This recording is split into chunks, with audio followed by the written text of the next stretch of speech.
আসসালামু আলাইকুম। সবাই কেমন আছেন? আশা করছি সবাই খুবই ভালো আছেন। আমরাও আলহামদুলিল্লাহ আপনাদের সবাইতে অনেক অনেক ভালো আছি।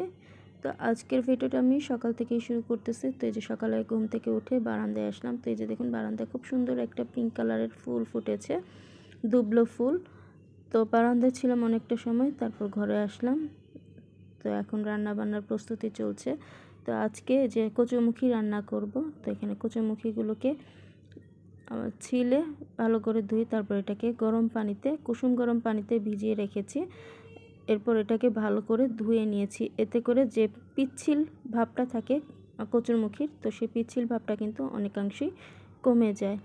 আর এই যে আজকে রান্না করব টাটকিনি মাছ। তো ফ্রিজ থেকে মাছগুলোকে বের করে পানিতে ভিজিয়ে রেখেছি। তো তারপর চলে আসলাম একটু নিচে। তো মিটারে বিদ্যুৎ বিল দেওয়ার জন্য মিটার রিচার্জ করেছি। তো এখন আসলাম বিলটা দেওয়ার জন্য। তো নিচে আসার পরে যে এখানে মেশিন চলতেছিল, তো অনেক শব্দ হচ্ছিল, এই জন্য আসলে সাউন্ডটা স্কিপ করে দিয়েছি। তো এই যে মিটারে বিলটা রিচার্জ করে নিচ্ছি। তো আমার রিচার্জ মোটামুটি হয়ে গেছে। তো এই যে দেখুন গুড চলে এসেছে। তো এখন একটু চেক করে দেখব তো কত টাকা আছে টোটাল। তো যাই হোক, এই যে আমার এখানে আমি বারবার একটু ভুল টাইপ করতেছিলাম। তো যাই হোক, আমার বিল দেখা হয়ে গেছে। তারপর আমি উপরে চলে এসেছি। তো এখন রান্না বান্না শুরু হয়ে গেছে। তো আম্মুই রান্না করতেছে। তো এই যে চুলায় আমি কচুরমুখীটা প্রথমে রান্না করব। তো প্রথমে পেঁয়াজটাকে ভেজে নিয়েছে লাল করে। তো এরপরের মধ্যে আদা রসুন বাটা দিয়ে দিল, সামান্য একটু পানি দিয়ে দিয়েছে যাতে মশলা পুড়ে না যায়। এরপর একে একে বাকি মশলাগুলো অ্যাড করে দিচ্ছে। তো প্রথমে দিয়ে দিল হলুদ গুঁড়া, ভাজা জিরা গুঁড়া, মরিচ গুঁড়া, স্বাদ মতো লবণ। তো এবার মশলাটাকে ভালো করে কষিয়ে নিবে। আর মশলাটা কষাতে থাকুক। আর এই যে এদিকে টাটকিনি মাছটাকে ভালো করে ধুয়ে নিয়েছে, পরিষ্কার করে নিয়েছে। এখন এটার মধ্যে হলুদ আর লবণ দিয়ে দিয়েছে। তো এবার এটাকে ভালো করে মাখিয়ে নিল। মাখানো হয়ে গেছে। আর এই দিকে আমার চুলার মধ্যে মশলাটাও কষানো হচ্ছে।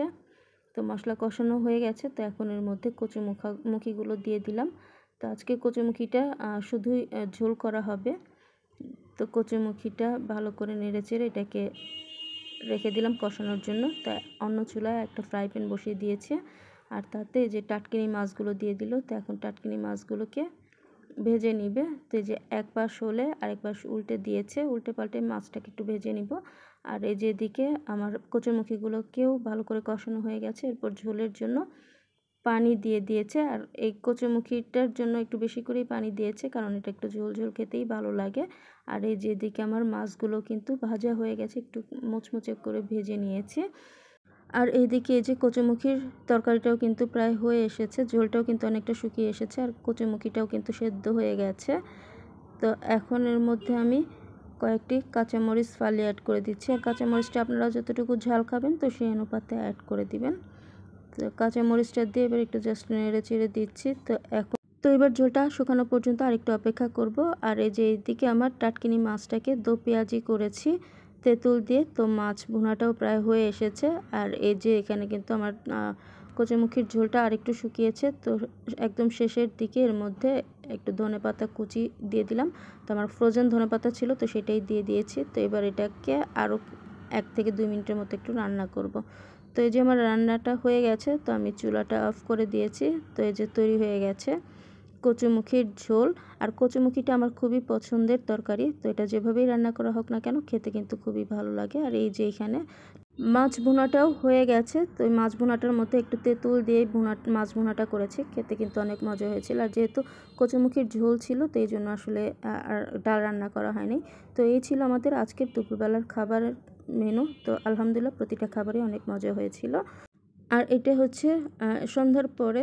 তো এই যে পাখিটাকে একটু ঘরে ছেড়ে দিয়েছে, দরজা জানালা সব অফ করে দিয়ে তারপর ওকে ছাড়ছে।